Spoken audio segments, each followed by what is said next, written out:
अस्सलामुअलैकुम, welcome to Ishq style. I hope आप सब खैरियत से होंगे। अल्हम्दुलिल्लाह, अल्लाह के फज़ल करम से हम सब भी खैरियत से हैं। आज फिर आप सब के साथ डेली रूटीन को शेयर करूंगी और मज़े की अपनी एक्सपीरियंसेस आपके साथ शेयर करूंगी। अपनी हेल्थ के बारे में आप सब को बताऊंगी और कुछ मज़े की रेसिपीज़ हैं जो मैंने आपके साथ शेयर की हैं। अल्हम्दुलिल्लाह अल्लाह ताला के फ़ज़ल करम से मेरी तबीयत काफ़ी ज़्यादा अच्छी हो रही है और मैं काफ़ी खुश हूँ। अल्हम्दुलिल्लाह, अल्लाह का करोड़ शुक्र है। अच्छा, मैं पहले भी अल्लाह का शुक्र अदा कर रही थी, थोड़ा सा मैं चल रही थी। अब मैं थोड़ा बेटर फ़ील कर रही हूँ और नॉर्मल रूटीन की तरफ आ रही हूँ। अभी भी मुकम्मल तौर पे नहीं है, क्योंकि जैसे मैं पहले बहुत ज़्यादा एक्टिव थी और एक ही दिन में बहुत सारे काम कर लिया करती थी, तो अभी वैसा नहीं है। अभी कुछ काम करने के बाद मैं थक जाती हूँ, लेकिन इंशाल्लाह ताला अल्लाह के फज़ल करम से वो भी ठीक हो जाएगा और मुकम्मल तौर पर मैं अपनी रूटीन की तरफ वापस आ जाऊंगी और आपके साथ मज़े की vlogs and videos and ideas share करूंगी इंशाल्लाह ताला। अच्छा जी, यहाँ पर आप देख रहे होंगे कि मैं वेजिटेबल्स कट करी हूँ। हरा धनिया, पुदीना, कैप्सिकम, शिमला मिर्च, प्याज और लहसुन भी मैंने चॉप किया। अच्छा जी, सुबह का टाइम है, मैंने अपना ब्रेकफास्ट करना था एंड मैं नाइट सूट में ही थी। आज मुझे काफ़ी ज़्यादा भूख लग रही थी और मेरा दिल चाह रहा था कि मैं शानदार सा ऑमलेट बनाऊं विद चीज़ और विद वेजिटेबल्स। अच्छा, आजकल मैं नाइट सूट में इसलिए भी ज़्यादा देर तक रहती हूँ क्योंकि मेरे जो ट्राउज़र का पैंचा है काफ़ी खुला है और मेरी फ़िज़ियोथेरेपिस्ट आ जाती हैं और उन्होंने मेरी थेरेपी करनी होती है और एक मशीन लगानी होती है, जो कि मैंने इस वीडियो में आप सबके साथ शेयर किया है। तो कुछ क्लिप्स मैं आपके साथ शेयर करूंगी और उसके अलावा मैं एक इंशाल्लाह ताला कंप्लीट वीडियो फ़िज़ियोथेरेपी पे भी ज़रूर बनाऊंगी इंशाल्लाह। बहुत सारे जैसे मेरे व्यूवर्स ने बताया कि उनको प्रॉब्लम्स रहीं, तो इंशाल्लाह ताला आप ये चीज़ें फ़ॉलो करेंगे तो बहुत जल्द ठीक हो जाएंगे इंशाल्लाह ताला। अच्छा, इस ऑमलेट में ना मैंने स्वीट कॉर्न भी ऐड की है, जो कि मैंने फ्रीज़र में से अभी थोड़ी देर पहले निकाली थी और अब मैं कुक करना शुरू करूँगी। सबसे पहले मैंने लहसुन और प्याज को ऐड किया है, इसको हल्का स्टर करूँगी और गोल्डन हो जाएंगे। अब जैसे कहते हैं ना, निहार पेट आपको लहसुन खाना चाहिए, तो कच्चा लहसुन ऑफ कोर्स खाना थोड़ा सा डिफ़िकल्ट होता है, तो इसलिए मैं ना ऑमलेट में ऐड कर लेती हूँ। तो एक तो उसका टेस्ट भी अच्छा होता है और सेकेंडली आपका जो एम्प्टी स्टमक लहसुन खाने की बात होती है वो भी फुलफ़िल हो जाती है। अच्छा, अब ये हल्का सा गोल्डन होता रहेगा और साथ मैंने वेजिटेबल्स तो सारी कट करी हैं। आज के दिन मैंने ऑमलेट के साथ कॉफ़ी पी है और मैंने सोचा कि आपके साथ में अपना कॉफ़ी की जो केटल है ना, बड़ी प्यारी सी केटल है, मुझे बहुत अच्छी लगी थी। इसकी वजह से ना थोड़ी सी कॉफ़ी बनती है, जितनी लाइक कप और 2 कप्स, तो मुझे 1 कप बनानी होती है और छोटी सी केटल है, फ़ौरन से धुल भी जाती है एंड बिजली भी इस पे यूज़ नहीं होती है। चूल्हे पे भी रख सकते हैं, इलेक्ट्रिक पे भी रख सकते हैं, इंडक्शन पे रख सकते हैं, गैस के चूल्हे पे रख सकते हैं। तो इतनी मज़े की केटल है, मैंने सोचा वो भी आपके साथ शेयर करती हूँ। और कॉफ़ी जो है ना वो हमें एनर्जी देती है, ऑफ कोर्स हम फ्रेश हो जाते हैं, तो इसलिए भी समटाइम्स मैं कॉफ़ी पीती हूँ। वैसे गर्मियों में ना कोल्ड कॉफ़ी का भी अपना ही एक मज़ा होता है, लेकिन जो चाय पीने वाले लोग होते हैं ना, उनको गरम कुछ पीना होता है, इसलिए फिर मैंने सोचा कि चाय की बजाय कॉफ़ी पी जाए। यहाँ पे मैंने स्वीट कॉर्न को भी ऐड कर दिया। अब स्वीट कॉर्न के अंदर जो हल्का सा मॉइस्ट होगा वो भी सूख जाएगा, तो फिर मैं एग्स ऐड करूँगी। Here goes my coffee kettle. ये बहुत अच्छी है, इसके अंदर हम कॉफ़ी ग्राउंड कॉफ़ी डालते हैं, जो कि पिसी हुई होती है कॉफ़ी। और पहले मैं इसके अंदर पानी ऐड करूँगी। मैंने उतना ही पानी डाला है कि जितना कि मेरा 1 कप मुझे कॉफ़ी बनानी थी। यहाँ पे एक पिसी हुई कॉफ़ी है, इसको मैं इंस्टेंट कॉफ़ी जो होती है, एक तो इंस्टेंट कॉफ़ी होती है दैट इज़ लाइक वो पैकेट में उसमें दूध भी होता है एंड एवरीथिंग मिक्सड होती है, वो मुझे बिल्कुल पसंद नहीं है। I love this coffee. और इसका आप इसी केटल को यूज़ करते हुए आप कोल्ड कॉफ़ी भी बना सकते हैं, वो नेक्स्ट इंशाल्लाह ताला आपके साथ ज़रूर शेयर करूँगी, वो भी बहुत ही टेस्टी होती है। तो यहाँ पे मैंने इसको रख दिया है इलेक्ट्रिक स्टोव पे, बहुत क्विकली इसके अंदर कॉफ़ी रेडी हो गई थी। फिर मैंने दूध डाला और कॉफ़ी में मैंने दूध बस उतना ही डाला कि जितना कि मुझे एक कप में के लिए चाहिए था। अब यहाँ पे पानी बिल्कुल ड्राई हो गया है, सब्ज़ियाँ मज़ेदार खुशबू उनकी आ रही थी, उनका अरोमा बहुत ही मज़े का था, पूरे घर में खुशबू फैली हुई थी। अब मैंने इसमें ऐड कर दिए 2 एग्स। अच्छा 2 एग्स ज़रूर लेने चाहिए, समटाइम्स मैं 1 एग भी लेती हूँ, लेकिन 2 एग्स लेने से अच्छा आपका हेल्दी ब्रेकफास्ट हो जाता है ना। अच्छा इन 2 एग्स के साथ, ऑमलेट के साथ मैं लूँगी 1 स्लाइस ऑफ ब्रेड, और वाइट ब्रेड ही मैं खाती हूँ, ब्राउन ब्रेड भी मैं ले लेती हूँ, but I love this white bread. और जो मुझे ब्राउन ब्रेड पसंद है वो मुझे तहज़ीब की ग्रेन्स वाली जो ब्राउन ब्रेड है ना वो अच्छी लगती है, that is really so good and delicious too. यहाँ पे अब हल्का हल्का सा ऑमलेट कुक होता रहेगा, और ये मैंने इसके नीचे ऑफ़ नहीं किया था टेम्परेचर, बेसिकली ना ये जो हॉट प्लेट होती है ये हॉट रहती है, तो इसलिए इसमें कॉफ़ी भी हॉट रही। फिर मैंने इसको ऐड किया ताकि मैं गरम गरम कॉफ़ी को एंजॉय कर सकूं। अब होता ये कि जब हम वीडियो बना रहे होते हैं ना, तो हमें कैमरा को डिफरेंट एंगल से सेट करके रखना होता है, तो जिसकी वजह से हमें थोड़ा वेट करना पड़ता है, हमारा अंडा भी ठंडा हो जाता है, कॉफ़ी भी ठंडी हो जाती है, समटाइम्स चाय भी ठंडी हो जाती है, तो मैं कोशिश करती हूँ कि इस तरह से कर सकूँ कि वो गर्म ही रहे। ओके अब यहाँ पे अंडे कुक हो रहे हैं, ये नॉन स्टिक है, इसमें हल्का सा नीचे एग स्टिक हो जाता है, लेकिन वो उतर आता है थोड़ी देर के बाद, क्योंकि मैंने ज़्यादा ऑयल ऐड नहीं किया। अब मैंने यहाँ पे ऐड कर दिया चीज़, और चीज़ के बाद जो है वो ऑमलेट तो बहुत ही ज़्यादा टेस्टी भी हो जाता है और हेल्दी भी होता है ऑफ कोर्स।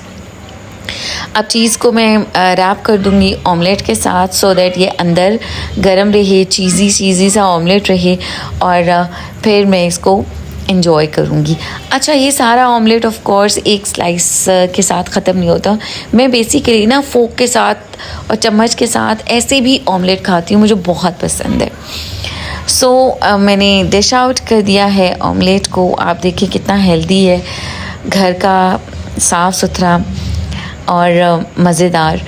यहाँ पे अब मैंने टोस्टर में रखी है ब्रेड, क्योंकि अगर मैं ब्रेड को तवे पे ऑयल लगाकर फ्राई करूँगी तो फिर वही बात हो जाएगी कि अनहेल्दी हो जाएगा ब्रेड, तो इसी मैं टोस्टर में उसको हल्का सा टोस्ट करूँगी। यहाँ पे मेरे कांटे के ऊपर ऑमलेट आ ही नहीं रहा था, मैं उसको टेस्ट करना चाह रही थी। Here goes my breakfast. Bread देखे कितनी शानदार टोस्ट हुई है, वाओ ज़बरदस्त। और फिर इसके ऊपर ऑमलेट के ऊपर मैं लास्ट में ऐड करती हूँ केचप, टमेटो केचप। आप भी ट्राई कीजिएगा, कोई सा भी ऑमलेट हो उसके ऊपर आपने केचप डाल के खाना है, बहुत ज़्यादा टेस्टी होता है, trust me. Even if it is वो जो फ्राई एग होता है ना, उसके ऊपर भी आप डाल के खाएं तो भी केचप मज़े का होता है।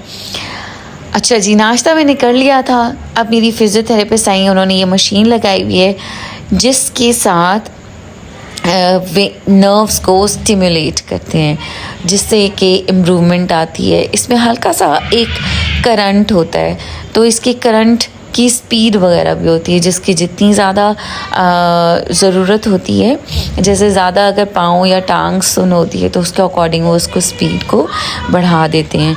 तो ये मैंने सोचा आपके साथ शेयर करती हूँ, तो इससे मुझे काफ़ी ज़्यादा अच्छा, मैं ऑनेस्टली आपको बताऊंगी कि फ़िज़ियोथेरेपी के बाद मेरी इम्प्रूवमेंट बहुत ज़्यादा हुई है। मेडिसिन से तो सिर्फ पेन्स ठीक हुई थी। अब ये वाली एक्सरसाइज है कि वो बाहर से नीज़ को पुश करती हैं और मुझे बाहर की तरफ खोलना होता है, अंदर से पुश करती हैं तो मुझे अंदर की तरफ प्रेस करना होता है। फिर ये लेग को स्ट्रेट करके और पाँव को बेंड करते हैं, बिकॉज़ मेरी पूरी राइट लेग की नर्व जो है वो स्ट्रेच्ड है। यहाँ पे अब जो मेरी एरियाज़ है जहाँ पे कि मेरे मसल्स में बैंड्स बन चुके हैं, स्टिफनेस है वो उसको पकड़ती हैं और मैं पाँव मूव करती हूँ। उसके बाद मैंने किया अपने रूम को थोड़ा बहुत ठीक। अब अल्हम्दुलिल्लाह मैं काफ़ी बेहतर हो गई हूँ। तो मैं अपने रूम को ख़ुद से नीट एंड टाइडी करती हूँ, बेडशीट बिछाती हूँ, and I love doing all these stuff and मैं खुश हो जाती हूँ, ट्रस्ट मी। और फिर उसके बाद मैंने चेंज वगैरह किया, शावर लिया और मैं किचन में आ गई। माशाल्लाह बच्चे ही काम कर रहे हैं, लेकिन जब आजकल बच्चे देर से उठते हैं तो मैं उनके आने से पहले कोशिश करती हूँ कि कुछ ना कुछ कर लूँ, डिश वॉशर खाली कर दूँ या डिश वॉशर में बर्तन लगा दूँ। अब हाँ, ग्लास सबसे ज़्यादा घर में टूटते हैं। नए ग्लास आए थे तो मैंने सोचा उनको मैं डिश वॉशर में लगा देती हूँ। अच्छा, अभी मैं ये काम कर ही रही थी कि नूरुल हसन आ गया एंड ही सेड मामा आप फिर से काम करिए, आपकी तबीयत फिर से ख़राब हो जाएगी, आप ना करिए, हम कर लेते हैं। लेकिन मुझे भी होता है कि छोटे बच्चे हैं, हर रोज़ बिल्कुल हर रोज़ ड्यूटी देते हैं, खाना बनाना, खाना लगाना, फिर उसके बाद डिश वॉशर में लगाना, डिश वॉशर को खाली करना, अपनी अपनी जगह बर्तन लगाना, ये बहुत ज़्यादा काम होते हैं छोटे बच्चों के लिए। अल्हम्दुलिल्लाह माशाल्लाह बच्चे कर रहे हैं, मैनेज कर रहे हैं, खुशी से करते हैं, मिलजुल के करते हैं। लेकिन फिर मैं तो माँ होती है ना, वो नहीं बैठ सकती, तो इसलिए फिर मैं कहती हूँ कुछ हेल्प मैं भी करवा दूँ। तो अल्लाह ताला सबको सलामत रखे। और ख़ास तौर पे मैं कहती हूँ माँ बाप को कि बच्चों के सर पे सलामत रखे, माँ बाप अपनी ड्यूटीज़ अच्छे तरीके से करते रहें, छोटे बच्चों को लाड प्यार दे सकें, खेलने कूदने के उनके दिन होते हैं तो वो उनको एंजॉय करें। तो मजबूरी से कभी किसी को काम ना करना पड़े, खुशी बच्चे करते हैं तो एंजॉय करें। जैसे कि पहले मैं जब ठीक थी तो बच्चे मेरे साथ हेल्प करवाते थे, खुशी किया करते थे, तो अब उनको करना ही पड़ा। लेकिन अल्हम्दुलिल्लाह मजबूरी नहीं होती, उनको बर्डन नहीं लेते हैं, खुशी से वो भी कर रहे होते हैं, तो उनके लिए ढेर सारी दुआएं। यहाँ पे बारिश होने लग गई थी आजकल, आपको पता है बारिश का मौसम है, किसी भी टाइम बारिश स्टार्ट हो जाती है, तो मैंने उसको फ़ौरन से कैप्चर किया और आपको दिखाया। डिश वॉशर को मैंने उधर ही छोड़ दिया था। अब इसमें बर्तन लग चुके हैं सारे, जो सिंक में भी बर्तन थे वो भी मैंने निकाल के लगा दिए, और डिश वॉशर की जो नीचे वाली ट्रे थी ना वो बाहर निकल गई थी, उसके टायर स्लिप हो गए थे। फिर मुझे इन दी एंड नूरुल हसन को ही बुलाना पड़ा कि अब आप इसको कर दें।